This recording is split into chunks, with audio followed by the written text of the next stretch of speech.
85% of the people in the world hate their jobs. But you see, 52% of the employers in the world said that they are dissatisfied with their workers' performance.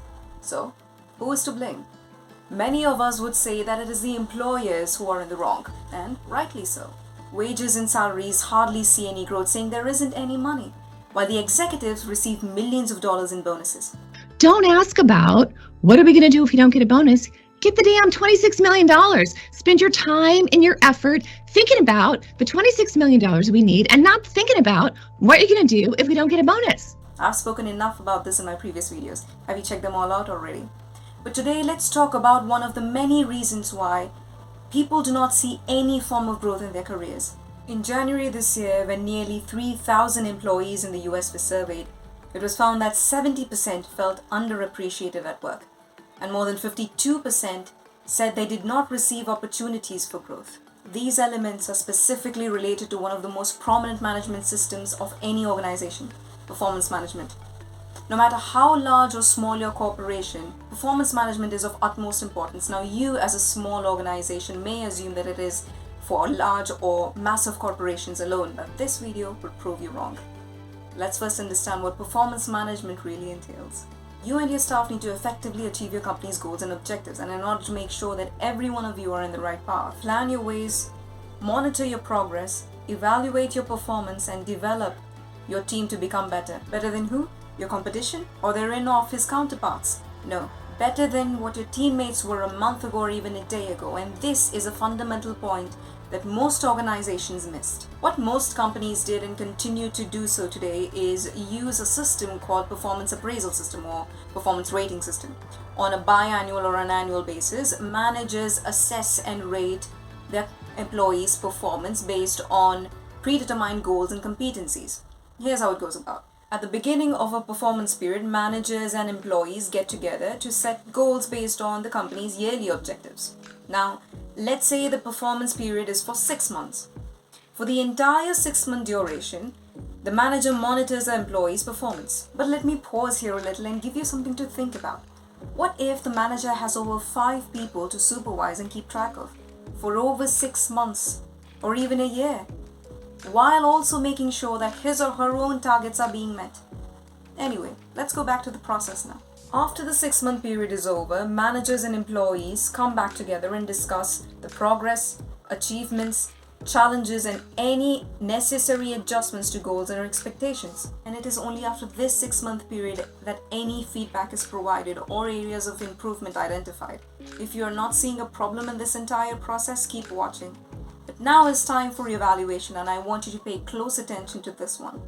Based on the predetermined criteria such as goal attainment, core competencies, and job-specific skills, the manager reviews performance data, and very few managers take feedback from peers or clients and their own observations into account. All this at the end of a performance cycle. So if a manager identifies his or her teammates to not be performing up to the expectations, why the air quotes, you will soon find out. The employee is sent to a performance improvement plan, which is equivalent to be found in an elimination round in MasterChef. You gotta be kidding me. Slim, this is like a buffet gone bad. Go back to your station. I'm not tasting this crap.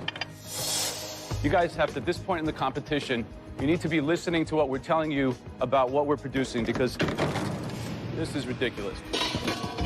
Not a very nice place to find yourself, especially in this economy. And the most important stage of this whole process is the formal review meeting. This is where an employee's compensation, promotions, or rewards are decided. And it is decided based on a 1 to 5 rating scale. 5 being exceeded expectations, or whatever the organization might call it, and 1 being poor performance or needs improvement. I promise to tell you what's wrong with this entire process, but before I begin explaining, try and remember the time when you were in school. There is a high possibility that your grades or performance was compared to someone else's, either through competition or through rating system. Now try and go back to the time when you said to yourself that most of the things that you learned in school, you never got to use it in real life. Now try and think of the numerous times you heard people say that they are successful today, even though they weren't good in school, because they believe that schools do not teach you how to live life, they teach you how to live a lie. In fact, I think a lot of things people learn, probably there's no point in learning them. because they never use them in the future. Because a lot of kids just in school kind of puzzled as to why they're there. Well, oftentimes business education today, and I see it all the time, kids come out of college, the best colleges, Wharton and Harvard and Stanford and some of the great business schools, and they'll come out and they won't have practical experience. There's too many case studies that aren't practical. The people who are doing the work that we care about are figuring out what to do next, not following the person who told them what to do next. And the problem with most colleges is they are high school but with more binge drinking. The A students work for the B students. The C students run the businesses, and the D students dedicate the buildings. There's a great TED talk about competition by Sal Khan from Khan Academy. I'll put the link down in the description box. Give it a watch if you find a chance to. Let's take a look again at the first step. Imagine having 5 people under your purview, while already being burdened with other important tasks. This would simply mean that filling up performance appraisal forms is a tedious task which you seriously do not want to do. And because it is something you just need to do once in 6 months, you'll pick it up in the last minute and base all of your answers on the latest achievements or shortcomings of your teammates or the very few that you fairly remember. To what extent do you believe that you have the skills and knowledge to perform your job effectively? And then you just tick one of the boxes. Not at all, to some extent, very much so, don't know. What would you tick? Don't know. Okay. Think that's bad? Listen to this one. So back when I was employed at a large corporation, a senior colleague of mine from another team was moved to our team after he brought in the second best numbers in a 45,000 people strong organization. That was definitely a really big achievement that put a seal on his possibility of promotion and raise for that performance review cycle. But that is not what happened. After he moved to our team, his former boss assigned him a rating that clearly discounted his monumental achievement, but simply meant no promotion and no raise. This severely affected his future financial payment that was set based on an assumed guarantee of a pay raise after he ranked the second highest across a massive organization. Why did this happen? Because bias. No wonder a global survey of employee attitudes showed that 82% of people do not trust their boss. When such power and authority are vested in the hands of a single person, bias is just one of the many negative outcomes that you will see. Moreover, what do you mean by meeting the expectations? These are based on personal opinions of managers rather than objective criteria. Let me give you an example. Back when Google had a rating system, people would get rated 3.41 or 3.47. Now tell me, on what basis do you say that the person who scored 0.06 more than the one who didn't did a better job? And how do you guarantee that the team members of another group doing the same job as yours actually did a better or worse job than yours to receive a better ranking, overall ranking? How can you guarantee that their 3.5 scorer is exactly 0.2 rating better than your 3.3 rating scorer? What does the 0.2 stand for? It makes no sense. What's worse is that based on this 0.2 rating, one employee gets a promotion while the other doesn't. Similarly, on what basis do you categorize someone as high performing? That's one major issue why large companies gave up on performance rating system, because anything over 4.5 or 4.7 out of 5 would be considered near perfect or perfect. And we humans believe that there's always room for improvement. The companies ended up with a negligible percentage of people ranking over 4.7, which generally means exceeded expectations. Meaning statistics would show that hardly any of their employees exceeded the expectations with their performance. Even if a large number of people may have gone above and beyond the company's as well as the manager's expectations in reality. Do you see how this demolishes a person's morale? Especially with a number of no actual significance that is in the tens place after the decimal point decides the fate of a person's future. Can this not be changed? Well, of course it can be. Many organizations have already moved on from traditional performance management to real-time feedback to assess and improve their company's performance. And so have I.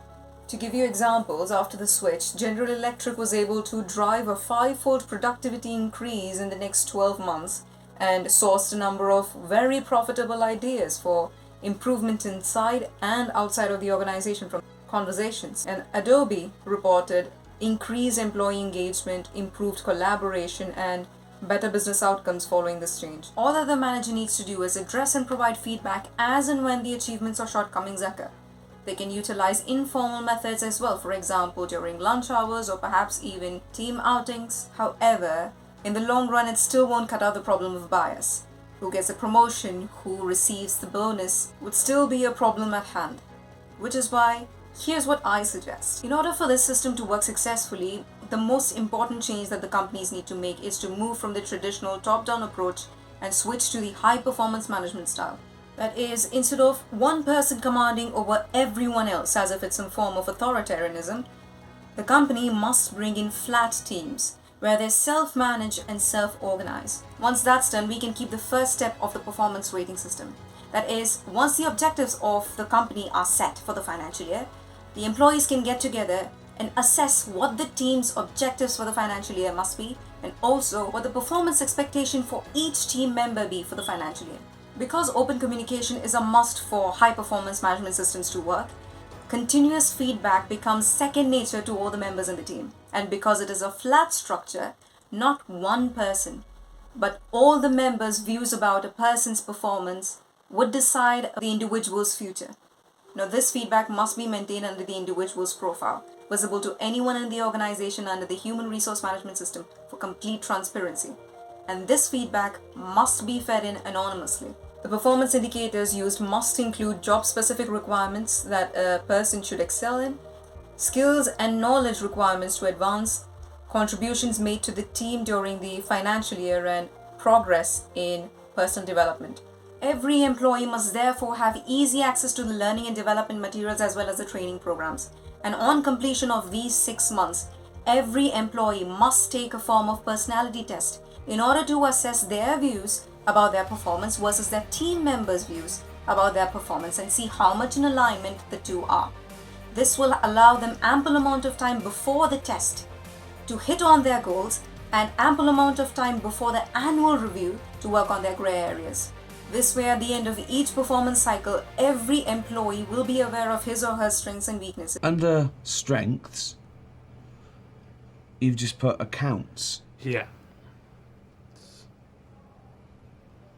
That's your job, though. That's just. No, Keith. I was sort of looking for your skills within your job. So, is there anything else you could have put there? And also, the team members' strong and weak points to unilaterally make a decision on who gets the pay raise and who doesn't. See? Bias removed. And also the factor of unfairly considering the latest few feedbacks in memory is also out of question, because anonymous, real-time feedback is readily and transparently available on the human resource management system throughout the financial year. It is of utmost importance to have the company's strategic HR, not the operations HR, to be heavily involved during the entire performance cycle, to coach the team, to assist the team lead, resolve disputes, and also check in on the people's mental well-being. Speaking from personal experience, I've always employed continuous feedback into my style of management. It has led me to notable breakthroughs. I've been able to find a whole new approach to a problem and bring in numbers that the company had never seen before. I've also been able to redesign an entire project and reduce the time frame by 6 months. And in the current organization, I was able to save 20% in costs, all because I was duly informed about what was happening on the grounds and how it was affecting my staff to be able to resolve their disputes and grievances effectively. Continuous feedback has not only led to higher productivity and profits, but also led my staff to believe that there is someone listening, because all those previous years, they would just assume that this is how things work around here, so they should just deal with it, because nobody really asked them, so they never spoke up. But later, when they did begin speaking up and saw how their everyday problems, no matter how big or small, were getting resolved, they expressed their happiness in emails, which I found to be unfair, because you see, they were expressing their happiness towards receiving their basic rights, the right to speak up, their right to basic necessities, and their right to receive people-friendly management, the things that they were deprived of for who knows how long. Now, with this, I would like to drop you a suggestion. Implement feedback sessions in your personal life as well. it will truly make you better than what you were before.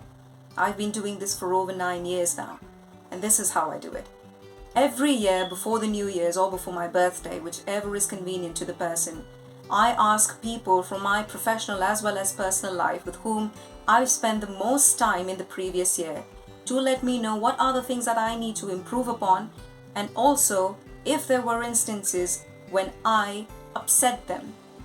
Of course, people hesitate at first, but I reassure them by showing them the previous responses I received and how I actually improved upon those things, and also how I remained friends with those people without holding any grudges.